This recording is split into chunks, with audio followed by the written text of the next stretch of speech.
아멘.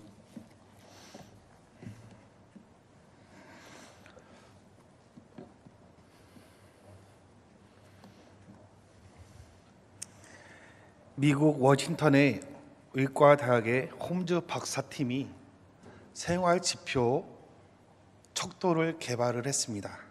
다르게 말하면 스트레스 척도를 조사를 했는데, 거기서 스트레스를 가장 크게 받는 것과 작게 받는 것이 있습니다. 여기서 가장 스트레스를 크게 받는 베스트 3를 알려드리겠습니다. 세 번째는 부부가 별거하는 것입니다. 베스트 두 번째는 부부가 이혼하는 것. 베스트 1, 스트레스를 가장 많이 받는 것이 배우자의 죽음입니다. 배우자가 죽는 것이 사람에 있어서 가장 스트레스를 크게 받는다라고 이렇게 조사를 했습니다. 공통적으로 무엇을 말을 하고 있습니까? 내가 가장 소중한 것, 그것이 상실되었을 때에 사람들은 고통을 느끼고 절망을 느끼고 스트레스가 굉장히 크게 받는다라고 이렇게 말하고 있습니다. 사랑하는 배우자가 나보다 세상을 먼저 떠났다. 굉장히 힘듭니다.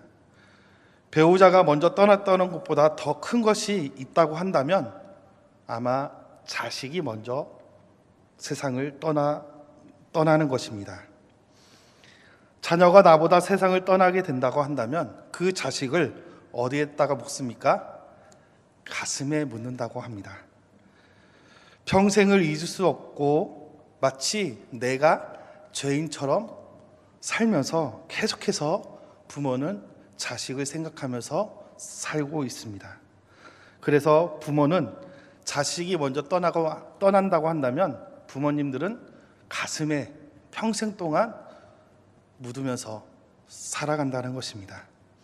오늘 본문에 등장하는 여성은 사랑하는 남편을 먼저 세상을 떠나보냈습니다. 과부가 되었습니다. 얼마나 힘들겠습니까? 고대 사회에는 남편이 보호자이고 기둥이고 지붕입니다. 경제적으로 모든 것을 책임지고 있는 사람이 바로 남편입니다.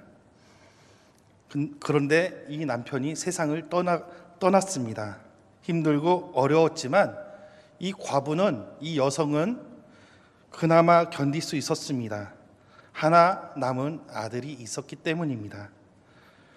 이 아들이 나중에 커서 세상에 지식을 쌓고 또 결혼을 하고 며느리를 또 와이프를 데리고 오면 이 여성은, 이 과부는 며느리가 생기는 것입니다. 그리고 자식을 낳고, 그러면서 이 여성은 남편의 잃었던 힘듦이 점점 행복해질 수 있었습니다. 안타깝게도 이 아들도 이 여성보다 먼저 죽었습니다. 이 여성은 아마 남편이 죽었을 때보다 더 통곡을 했을 것이고 죽은 아들을 안으면서 펑펑 울었을 거라고 생각을 합니다. 그리고 통곡을 하고 정신을 잃고 다시 정신을 차리면서 통곡하면서 아들 곁을 서성였을 거라고 생각합니다. 이제 장례를 마치고 그 아들이 들어간 관을 들고 성 밖으로 이제 걸어 나오고 있습니다. 이 여성은 처음에는 아마 행복했을 거라고 생각합니다. 남편이 있었고, 남편이 있을 때 자식이 태어났고 누구보다 행복했습니다. 그런데 남편을 잃고 아들도 잃고 그는 굉장한 큰 스트레스와 절망에 빠져 있었습니다. 이 여인이 무엇 때문에 힘들고 고통스러웠습니까? 바로 죽음 때문입니다. 죽음이 불행을 가져왔다라는 것입니다. 죽음이 이 가정을 흔들어 놨고 고난과 힘든 시기를 보내고 있었습니다.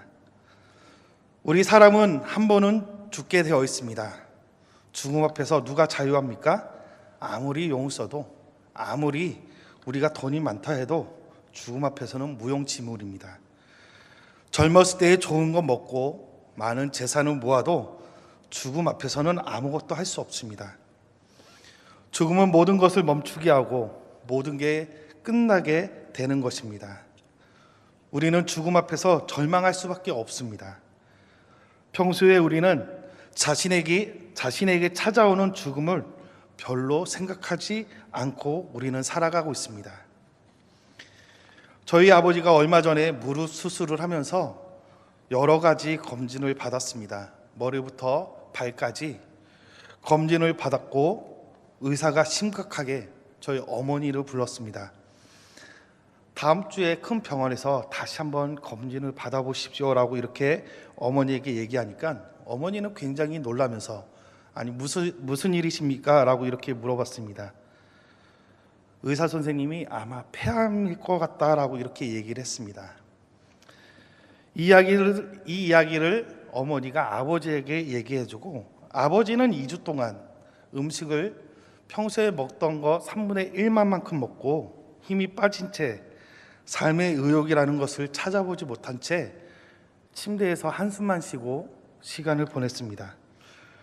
밤에 잠도 오지 않고 아무리 맛있는 거 먹어도 많이 안 먹습니다. 저희 아버지가 제일 좋아하는 것이 있습니다. 사랑하는 것이 있습니다. 바로 제 딸 손녀입니다. 이 손녀가 무엇만 해도 아버지는 항상 웃으면서 이렇게 하면서 이제 아버지가 이제 딸 손녀 앞에서 이제 그렇게 이제 몸짓을 보였는데 저희 이제 딸이 이제 제가 딸을 병원에 데리고 가서 아버지한테 보여줬는데 아버지가 웃지를 않더라고요. 얼마나 옆에서 볼 때 속상했는지 저희 부모님도 2주 동안 침이 마르는 상태에서 시간을 보냈다고 합니다. 다행히 오진으로 판정이 돼서 하나의 해프닝으로 됐는데 우리가 암, 폐암, 죽음 앞에서 우리는 아무것도 할 수 없는 존재라는 것을 깨달았습니다. 오늘 이 가부는 두 번의 큰 죽음을 경험했습니다. 남편의 죽음과 아들의 죽음입니다. 그리고 그 과부는 절망에 빠져 있습니다. 죽음은 육체의 죽음만이 있는 것이 아니라 성경에서 보면은 영적인 죽음이 있다라고 이렇게 말하고 있습니다. 모든 인간은 영적으로 죽은 존재들이라고 이렇게 말씀하고 있습니다. 에베소서 2장 1절에서 5절을 읽어보게 되면은 허물과 죄 때문에 인간은 이미 죽었던 존재라 이렇게 얘기합니다. 죽었던 존재가 아니라 이미 죽었다라고 말하고 있습니다. 무슨 말입니까? 앞으로 죽을 것이기 때문에 지금 죽은 존재들이다 이렇게 얘기하고 있습니다. 성경에서 죽음이라는 것은 생물학적 죽음이 아닙니다. 생명의 근원 대신 하나님과 그 관계가 단절되는 것입니다. 이것이 바로 영적인 죽음입니다. 생명의 근원 대신 하나님을 배신하고 그를 인정하지 않고 그분을 의지하지 않고 그분을 예배하지 않는, 즉 내가 주인 되는 것이, 내가 인생을 사는 것이, 그것이 바로 영적의 죽음입니다. 내 인생을 살아가는 그런 존재들은 죽을 수밖에 없다라는 것입니다. 로마서 5장 12절에 보게 되면은 그러므로 한 사람으로 말미암아 죄가 세상을 들어오고 죄로 말미암아 사망이 들어왔나니 이와 같이 모든 사람이 죄를 지었으므로 사망이 이 모든 사람에게 이르렀느니라 이렇게 말씀하고 있습니다. 인간은 죽음을 피할 수 없게 되었습니다. 어떻게 하면 고난과 절망과 죽음을 피할 수 있는지 한번 말씀을 통해서 알아보겠습니다. 오늘 장례 행렬이 성 안에서 성 밖으로 이어지고 있습니다. 그 장례 행렬을 멈추게 한 분이 있습니다. 그분이 바로 예수님입니다. 예수님은 그 장례 행렬을 찾아가 주셔서 과부를 불쌍히 여기셨습니다. 그리고 그 과부의 눈물을 닦아 주었습니다. 예수님이 과부에게 울지 말라 이렇게 말씀하고 있습니다. 애야 울지 말아라. 괜찮아 울지 마라고 이렇게 말씀해 주십니다. 그리고 불쌍히 여기셨다라고 단어가 쓰여져 있습니다. 예수님께서 인류를 불쌍히 여기시고 죄로 인해서 멸망에 처해 있는 인간들을 보면서 불쌍히 여기셨다 쓰이는 단어가 바로 이 불쌍히 여기셨다입니다. 아들을 잃어버린 과부만이 불쌍히 여기셨다라는 것이 아니라 죽음을 맞이한 인간들의 삶의 결과를 미리 아시고 예수님은 우리를 볼 때 불쌍히 여기셨다라고 이렇게 얘기합니다. 얼마든지 하나님과 행복하게 살 수 있었을 텐데 우리는 그것을 버렸습니다. 얼마든지 하나님 안에서 행복을 경험할 수 있었을 텐데 우리는 하나님을 떠났습니다. 그들이 경험할 수 없는 그 절망과 죽음, 그것을 보시고 예수님은 불쌍히 여기셨다 이렇게 말씀하고 있습니다. 주님은 과부를 찾아가 주셔서 아들이 있는 관에 손을 얹으셨습니다. 그리고 그 관 위에 손을 올리면서 일어나라, 청년아 내게 말하노니 일어나라라고 이렇게 말씀하십니다. 놀라운 기적이 일어났습니다. 성경에 기록되어 있습니다. 죽은 자가 살아났다는 것입니다. 일어나서 말을 하고 앉아서 말을 하고 다시 걸어 다니면서 말을 한 것입니다. 죽음의 행렬이 생명의 행렬로 바뀌었습니다. 성 밖으로 나갔던 행렬이 다시 성 안으로 행렬이 바뀌었습니다. 절망의 행렬이 기쁨의 행렬로 바뀌었습니다. 누가 이렇게 만드셨습니까? 바로 예수님이 만드셨습니다.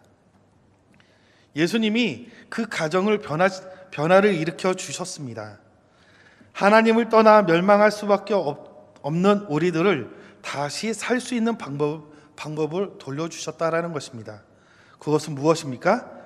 죄인들이 다시 살 수 있는 방법, 즉 하나님께로 돌아가는 것입니다. 하나님께로 어떻게 돌아갈 수 있습니까?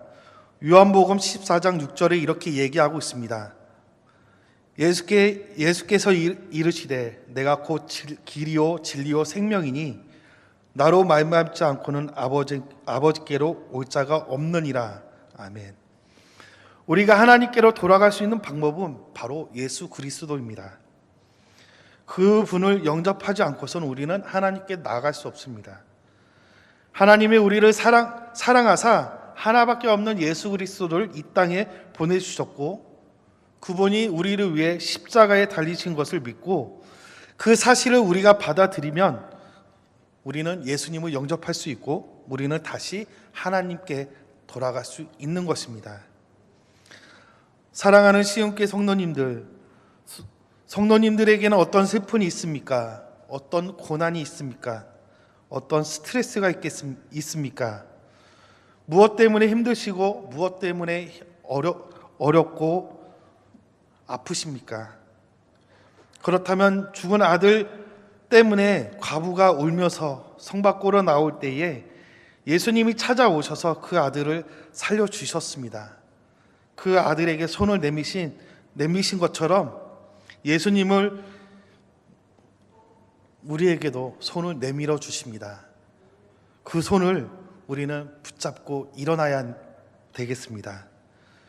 주님은 우리의 생명을 가져다 주시는 분이십니다.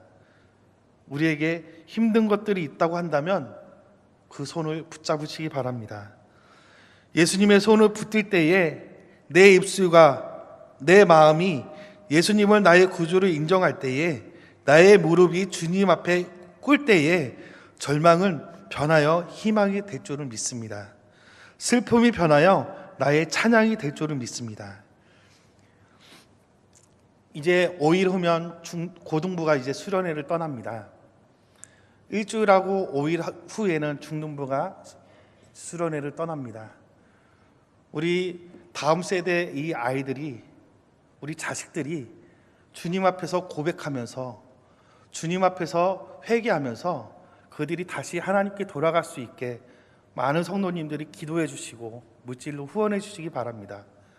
우리가 그들을 관심을 갖지 않으면 그들은 나가 떨어지고 사라지고 없어집니다. 내 자식을 내가 낳지는 않았지만 우리 공동체 안에서 우리 자녀들처럼 손주처럼 관심 갖고 많은 기도해 주시는 시흥교회 성도님들이 되시길 소망합니다. 예수님은 손을 내밀어 주십니다. 힘드신 분들에게, 아프신 분들에게, 또 하나님께 돌아올 수 없는 자들에게